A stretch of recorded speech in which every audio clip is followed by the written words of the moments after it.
Hello everybody, Rogue Fox here, and welcome back to another Minecraft tutorial. Today I'll be showing you how to create an easy cave spider farm for Bedrock Edition. Before we get started, I would like to mention a couple things about this farm. Number one, this is designed to be a loot farm only, so if you were looking to get XP from this, then unfortunately this is not the build for you. And number two, we will be using water mechanics from the update Aquatic, so in theory, this farm should also work in Java Edition. Now the exception is the spawning room floor. As you can see here, we do have a diamond pattern. Now in Bedrock Edition, this is all we need for a spawner, but if you were going to try to make this in Java Edition, you will need your standard 9x9 room. With that being said, let's go ahead and take a look at this farm. Alright, let's go ahead and take a look at how this farm works. So down below, we do have a hopper minecart collection system, and for those of you on Bedrock Edition, don't worry, this works just fine. So if we take a look in the chest, you can see we don't have anything in there. Now, because it is a little bright, we do need to simulate the spawning. So what we're going to do is just drop spiders in like this. So there we go. You'll notice none of them are climbing up the walls, which is a very good thing because that is my biggest pet peeve about cave spider farms or spider farms in general, is the fact that they can climb up the walls and just get out of everything. But because of the water mechanics in the update Aquatic, and the magma block in water creating that suction, there is no way for them to get up. So they will drop their string, and then our hopper minecart will pick everything up, and then it will drop everything in just like that. So it will finish dropping off whatever it collected, and then it'll be going back on its way. To make this cave spider farm, you will need an 11x13 area. Now let's go ahead and take a look at our supplies. And there we go. There are all the supplies we'll need for today's build. Now, if you are trying to make this on Java Edition, you will need more magma blocks than this. You'll need enough to cover your 9x9 room, and you may need more glass if you choose to surround your build with glass. With that being said, if you want to pause the video, go ahead and do that, grab your supplies, and then we'll jump right into the build. When it comes to the spawner in regards to the area of the build, the spawner is going to be 8 blocks back and 5 blocks up from the floor. So, from the front, let's go 1, 2, 3, 4, 5, 6, 7, 8. Right there, and then the second block up is going to be the magma block level, so we can go ahead and do that temporarily, and then 3, 4, and then the spawner is the 5th block up, and of course you do need 1 block above it. Now normally skeletons and zombies need 2 spots like this, but because the spiders are so small, they only need 1 above and then 1 below. So that is the setup in regards to the spawner, and then the rest of the area. Let's go ahead and place in a perimeter. For the perimeter, we're going to go ahead and start at 1 block above the magma block because this is where our water is going to be. So that will be 1, 2, 3 blocks up. And from the spawner, the center point here, come 2, 3, 4, 5 blocks out. And let's do that to each corner. 4, 5. 1, 2, 3, 4, 5. 1, 2, 3, 4, 5. So everything should end on the edge as you see here. Now, this is going to give us our 9x9 area, so there's 1, 2, 3, 4, 5, 6, 7, 8, 9. And like I said, if you're doing the whole box design, all you need to do is just make your little L shape around. But we're doing the diamond pattern here, so what we're going to do is place these blocks in like this. Knock these outside blocks out. And you can see we're starting our diamond pattern. So we're going to do the same to the side here. This is going to be on the inside, so we can knock out the inside blocks. Just like that. So you can see we have half of our diamond done. And then go ahead and finish it up, and then I'll catch up with you. Once you're done placing everything in, your diamond pattern should look just like this. So that is all done. Now what we need to do is place in our rail system.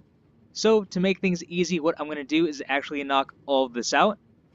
Spawner included, and I'm just going to place everything down. But if you're building this in survival, like you most likely are, just knock this block out here, and then as we build the rail system, you're able to walk down underneath like that. So let's go ahead and get started. So what we want to do is come to the right side over here, and 1 block from the right, go straight back. On the back block here, go ahead and place a block right there, a lever off to the side, and turn it on.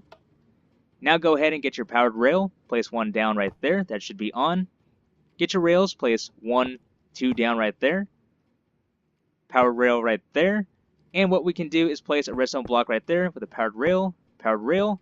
So these will all be turned on. Now if you don't want to use a redstone block, what you can also do is place a redstone torch down below with a regular block there.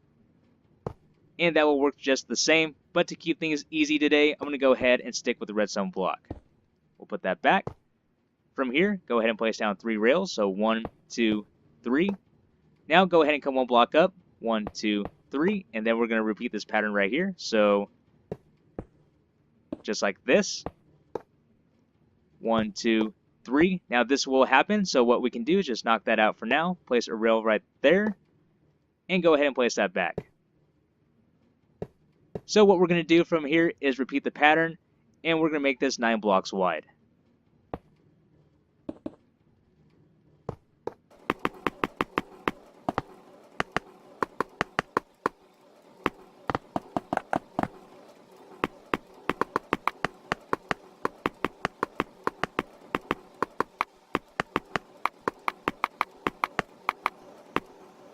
Once you have all of that finished, that is the rail system complete.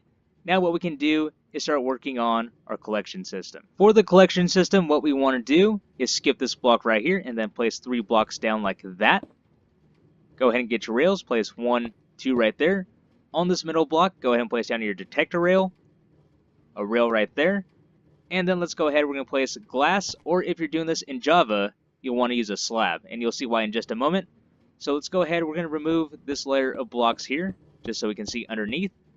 So right under the detector rail block, go ahead and knock that block out, place down redstone dust, knock this block out under the glass or slab, and then what we're going to do is place down a redstone torch. So redstone torch right there, knock that block out, redstone dust running into this block, knock that block out, redstone torch, that will invert, and then a block above it, redstone torch right there, that will be on, and then a block above that torch.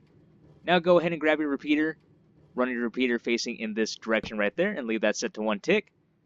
Run that into a block. And right here is going to be our hopper in our chest. So let's go ahead and place in our chest first. Chest. And let's grab our hopper. Hopper running into the back with a rail on the glass block there. And then a powered rail on top of that hopper. Now the reason why we're using glass or a slab is because if this was a solid block right here, this redstone torch would activate that block, and then that would lock up our hopper, and then that would just break everything. Now for the final touch, all we need to do is grab our comparator, and then go ahead and grab your comparator and run it into this block right here. So running out from your hopper and into this block right there. So there we go, that is our collection system all done. Let's go ahead and give it a test. Let's go ahead and throw down half a stack of string. So we're going to do that, we're going to give our minecart a push. And then we're going to let our automatic minecart unloader do its thing. So like I said, this will work in Bedrock Edition. You can see the minecart is in place. It's emptying everything it has. And once it's done emptying everything it has, the power will kick back on. Just like you see there. And then it'll go around until it comes back around again. Alright, I've put everything back into place. So hopefully that wasn't too confusing by me removing everything. I just wanted us to be able to see the rail system and all that a little bit better. So I went ahead and placed everything back. So this here, the spawner, all that. Now what we can do is place in our magma blocks. So what we want to do is in survival, most likely you want to start here and then start placing blocks down like that. And what you can do is hop onto your magma blocks and make sure you're crouched so you don't take any damage. And then go ahead and start filling everything in.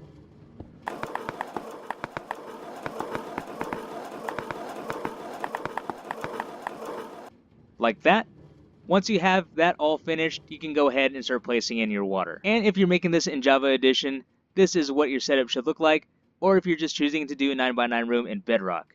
Now the only downside to this is this little issue right here. So your minecart will get stuck. So to avoid this, all you need to do is take this whole collection system right here and then push it back 1 more block, and then everything will be fine. When it comes to placing in the water, the safest and easiest thing you can do is just walk along the edges and drop your buckets of water in the corners like this. So just go ahead and walk along the outside here, hit all the corners, and then by the time you come back around, everything should be all filled up and everything will be good to go. For those of you who may be curious or you're debating if water is worth putting in or not, let's go ahead and compare these two designs. On the left side is what we have in our farm. So we have our magma block with our water that is creating that suction going down, as I keep mentioning. So let's go ahead, we're going to drop our spiders in here once again, like so. so they are all bunched up, but notice that there's no way that they can get up, no matter how hard they try, so they'll just die off like they should.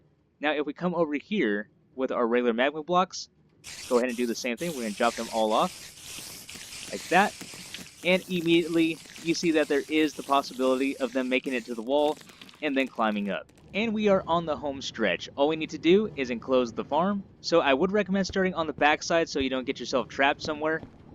So go ahead and come 3 blocks up like that, and the reason why we're coming 3 up is so it finishes with the block that is 1 block above the spawner, because as I mentioned, cave spiders are allowed to spawn 1 up since they're so small.